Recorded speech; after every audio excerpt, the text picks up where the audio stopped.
Bienvenue dans cette nouvelle revue de moi-même Jetfire. Cette fois-ci, ça va être une figurine qui est sortie il y a plus de 10 ans. Shock Blast Energon, figurine justement un hommage à Shockwave. Ça a été un Shockwave que je voulais. Et dans ma collection, pendant des années, il a été dans les chuggers. Aujourd'hui, je le vends. 5$, puis ça vaut pas plus que ça. À cause simplement que mon exemplaire a cassé ici. Et je l'ai acheté cassé parce que quand je l'ai acheté, il était plus dans les tablettes et 15$, pourquoi pas. Et il a été pendant beaucoup d'années dans les chuggers. Je l'ai enlevé il y a une couple d'années parce que je trouvais que Shockwave Fall of Cybertron ressemblait plus au vrai Shockwave G1 que lui. Je me rends compte aussi que cette figurine-là, pour beaucoup de gens, ils l'ont acheté pour faire leur chugger justement, parce qu'il est de taille Voyager assez massif. Et il n'y a pas énormément, il y a du custom à faire bien entendu, genre remplacer le gros canon par un petit canon, mais il n'y a pas grand chose de vraiment qui modifie. C'est pour ça que beaucoup de gens ont cette figurine-là pour le custom. Ça fait des customs assez simples, on va dire. Et il n'y a pas encore eu de Shockwave dans les chugs, que ce soit des compagnies tiers ou même Hasbro. Ils ont eu le master. Par contre, des masterpieces, on en a. On en a 3, 4, là, 2. Non, j'excuse 2. Là, je suis juste de mauvaise foi. Mais en tout cas, c'est un tank cybertronien. Et je ne vous tarderai pas plus là-dessus. Une petite comparaison avec deux autres tanks cybertroniens du même personnage. La version en Prime, Beast Hunter et Dark of the Moon. Ils sont tous différents les trois. Dark of the Moon est plus petit, plus massif. Lui, il est plus large, il est plus un H-Tank tout à fait correct. Bon, quand même assez intéressant. Shockwave ne se transforme pas en gun pour l'instant dans ces versions qu'on a eues, à part le Masterpiece et le Phantoys. Et bon, le véhicule roule quand même assez bien. Moi, le mien, comme je disais, ça tient pas, là, ici. Ça roule bien. Je n'ai ici. C'est vraiment... Sérieux, le design de ce jouet-là est vraiment chouette. Un bon gros tank massif, avec les chenilles, les couleurs, du argenté, du vert, qui n'a pas vraiment rapport, du violet, un beau violet. Bref, assez cool. Bien entendu, signe Decepticon ici sur l'épaule. La tête est ici, ça c'est l'autre main. Bref, je ne t'en pas plus là-dessus. Là, c'est bien entendu un triple changer qui se transforme en un genre de mode satellite qui est cybertronien, qui est juste affreux. Et je vais vous le transformer immédiatement. En montant cette partie-là, comme vous voyez ici, c'est cassé. Comme ça. Et je vais vous le transformer en genre de satellite. Et c'est très simple. On écarte ces parties-là. On écarte ceux-là ici. On sort les panneaux solaires ici. Bref, tout à fait correct. Il y a ça ici que nous devons sortir, des genres de batteries de missiles et des panneaux solaires. Tout à fait normal. Bref. Et ça doit se mettre comme ça. Et les panneaux solaires comme ça. Les pieds, on peut les laisser comme ça. Et ce qui reste à faire, c'est écarter l'arme du mode robot et de tourner cette partie-là et de l'installer comme ça.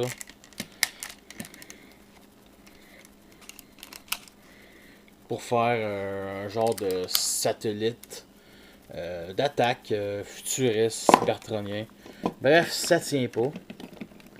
Ça tient vraiment pas.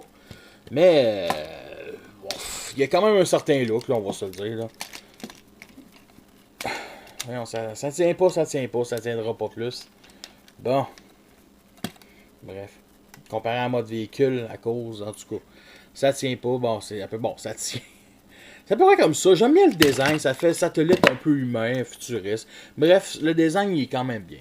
Maintenant que passer en transformation, et comme vous voyez, on va diviser ça en deux. Parce que oui, je veux vraiment pas le transformer avec ça.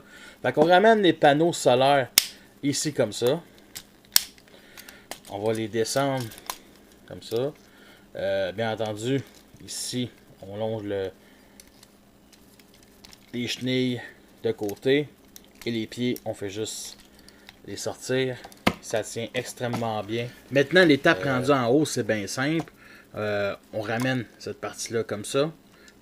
Les deux pièces ici, les deux panneaux solaires, on les ramène à l'intérieur.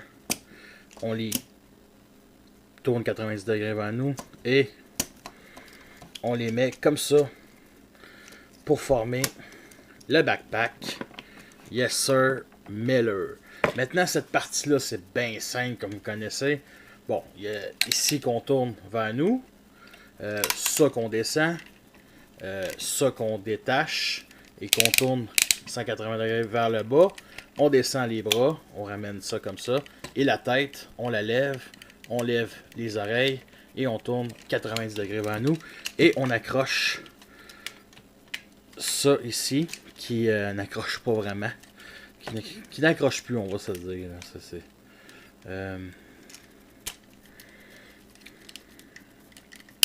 Bon. Bon. Et on met ça comme ça.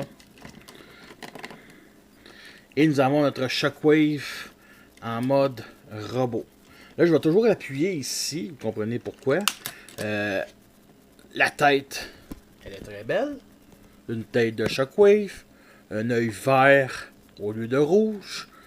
Du light piping au-dessus. J'aime bien, j'aime beaucoup, c'est bien. Le torse ici, c'est au lieu de rouge comme le Fall of Cybertron au violet, c'est vert avec des taches de violet, signe Decepticon ici. Le bras ici est trop gros, bien entendu. En passant, ça c'est pour tenir le mode satellite. J'en ai pas reparlé, désolé. Passe les millimètres ici, il y a du son et lumière, il y a du son. J'en ai un à foutre du son. Côté articulation, la tête est 360 degrés. Elle peut lever, descendre, mais c'est une étape de transformation. Ici, 360 degrés. L'autre bord, à peu près la même affaire. Elle peut lever le bras ici. Double articulation au coude. La main peut s'ouvrir. Le doigt indépendant peut bouger du bas jusqu'en haut. Ça, on peut, en tout cas, c'est juste parfait. Le torse peut tourner 360 degrés.